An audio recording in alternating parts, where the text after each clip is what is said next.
So far in this series, without shifting our focus from the book of Genesis, we've seen several passages where the Lord speaks in the plural, like Genesis 1:26, 3:22, and 11:7, all of which point to the intertrinitarian counsel and activity of the triune God. We've also looked at Genesis 19:24, where two persons, both identified as Yahweh, are accredited with bringing divine judgment upon Sodom and Gomorrah. As far as the teaching of Genesis, not to mention the rest of the Old Testament, this is only the beginning. Another place where Genesis points to personal plurality in the Godhead is found in Genesis 35, verses 1 through 7. In fact, this portion of Scripture points to a whole host of other passages in Genesis that further demonstrate just how entrenched the idea of personal plurality in the Godhead is from the very outset of the Bible. In Genesis 35:1 it says, "Then God said to Jacob, 'Arise, go up to Bethel and live there, and make an altar there to God who appeared to you when you fled from your brother Esau.'" In this passage, God speaks of an earlier occasion in the life of Jacob recorded in Genesis 28, where God appeared to him. Inasmuch as God is the speaker in 35:1 and speaks about God in the third person as though he were another person distinct from himself, this passage serves as another indication of personal plurality in the Godhead. The distinction in view here is reinforced or accentuated later in the same context. In 35:6 through 7 it says, "So Jacob came to Luz, that is Bethel, which is in the land of Canaan, he and all the people who were with him. He built an altar there and called the place El Bethel, because there God had revealed himself to him when he fled from his brother." What the English text doesn't clearly convey is that the word for revealed, niglu, in Genesis 35:7, in reference to God, is actually a third-person plural form of the verb nigla. In other words, when it says that God was revealed to Jacob at Bethel, it literally means they revealed themselves to him. This is similar to the Hebrew of Genesis 20:13, where Abraham, in reference to God calling him out of Ur of the Chaldees, said, "God caused me to wander from my father's house." Here, the Hebrew word for caused to wander is hitu, a plural form of the verb ta'ah. It literally means they caused to wander, they referring to God. So a context where God begins by speaking about God, 35:1, also refers to God in the plural, 35:7. When we survey what Genesis says about the manner of God's revelation to Jacob at Luz earlier in Genesis, it becomes readily apparent why God, when referring back to that event in Genesis 35:1, speaks in the third person about God appearing to Jacob, and also why 35:7 speaks of it as a revelation of God in the plural. According to Genesis 28:10 through 12, God appeared to Jacob in a dream standing atop a ladder that reached from heaven to earth. In verse 13, the Lord identified himself to Jacob as the God of his fathers, Abraham and Isaac. He then proceeded in verses 14 and 15 to make several promises to Jacob, including the promise to be with him wherever he sojourns, and ultimately to bring him back to the land of Canaan.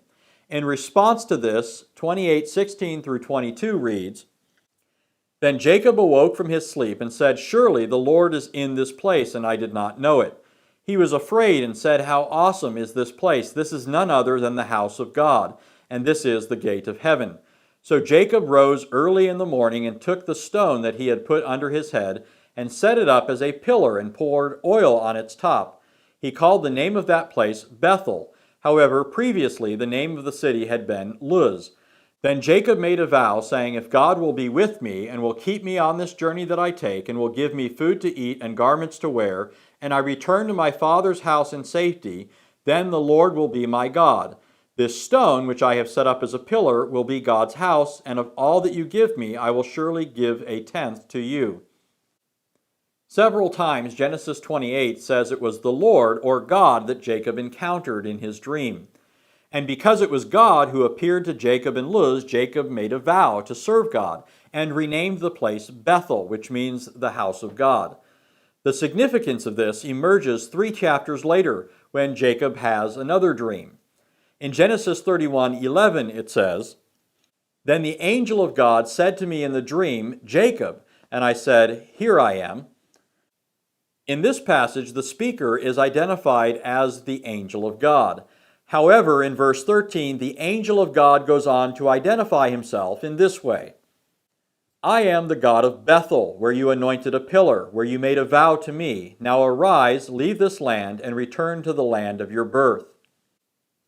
Because many people don't know how the word angel is used in the Bible, the identification of the angel of God as the God of Bethel and the significance of it is easily missed. In Hebrew, the denotative meaning of the word angel, melach, simply means messenger. By itself, the word melach has no ontological significance. That is, it does not indicate what kind of being is in view. This is why the word in Hebrew can be and is used for human beings, heavenly spirits, and even for God. Any person or being who appears and speaks can be referred to as a melach or angel. This fact is clearly stated in every standard reference work on the Hebrew language, from the lexicon of Gesenius to Brown, Driver, and Briggs. In fact, the word is only used for what we ordinarily think of as angels, the heavenly host, 17% of the time. 50% of the time, the word refers to human messengers. The remaining 33% refer neither to men nor to the heavenly host, but to the specific figure known as the angel of the Lord or the angel of God. Whenever this full title is used, the phrase is always definite in Hebrew, pointing to a specific person, and the context always indicates that the angel of the Lord, is God. In fact, as numerous scholarly studies have shown, the word melach carries the connotation of presence or manifestation. And in the case of the angel of the Lord, points to him as a manifestation of God or God's very presence. In other words, it involves what theologians call a theophany, an appearance of God. For example, in his doctoral dissertation on the angel of the Lord, Gunther Juncker states, a fairly persuasive case can be made that the word melach in the Old Testament does not mean angel at all, at least not in the modern sense of a distinct creaturely spirit. Instead, the word means only presence or manifestation, with the ontological status of the one present contextually determined. But second, and more importantly, a variety of recent literary analyses of the Old Testament have tended to confirm the view that the angel of the Lord is Yahweh, or a narratologically sophisticated and theologically subtle way of speaking about him. This is also why S.A. Meyer, in his contribution to the Dictionary of Deities and Demons in the Bible, wrote, it must be understood that the angel of Yahweh in these perplexing biblical narratives does not behave like any other messenger known in the divine or human realm. Although the term messenger is present, the narrative itself omits the indispensable features of messenger activity and presents instead the activities which one associates with Yahweh or the other gods of the ancient Near East. So the identification of the angel of God as the God of Bethel, which is made in Genesis 31:11 and 31:13, is not undermined by the fact that the word angel or melach is used for him. That the angel of the Lord is a divine person is further borne out, in fact, by Genesis 32. In Genesis 32, we're told that a man came to Jacob and wrestled with him until daybreak. The occasion served the purpose of preparing Jacob for his encounter with his estranged brother Esau, and also for his great calling as the patriarch and namesake of the nation of Israel. At the conclusion of the contest between Jacob and this man, Jacob realized that he wasn't really a man at all, but God himself appearing in human form. This is why Jacob, toward the conclusion of the narrative, named the place Peniel, which means the face of God. As Genesis 32:20 says, so Jacob named the place Peniel, for he said, I have seen God face to face, yet my life has been preserved. No doubt, even as Genesis 31 tells us that the God who appeared to Jacob at Bethel in Genesis 28 was the angel of the Lord, so likewise we should understand that the God who appeared to Jacob at Peniel was also the angel of God. In fact, this is not just a good inference, but is explicitly stated by the prophet Hosea. In Hosea 12, verses 3 through 5, the prophet says the following about Jacob. In the womb he took his brother by the heel, and in his maturity he contended with God. Yes, he wrestled with the angel and prevailed. He wept and sought his favor. He found him at Bethel, and there he spoke with us, even the Lord, the God of hosts. The Lord is his memorial name. Here, the prophet Hosea identifies the angel as the one who appeared to Jacob at Bethel in Genesis 28, and the one who wrestled with Jacob at Peniel in Genesis 32. Moreover, as in Genesis 31, Hosea explicitly identifies the angel who appeared at Bethel and Peniel as the Lord, the God of hosts.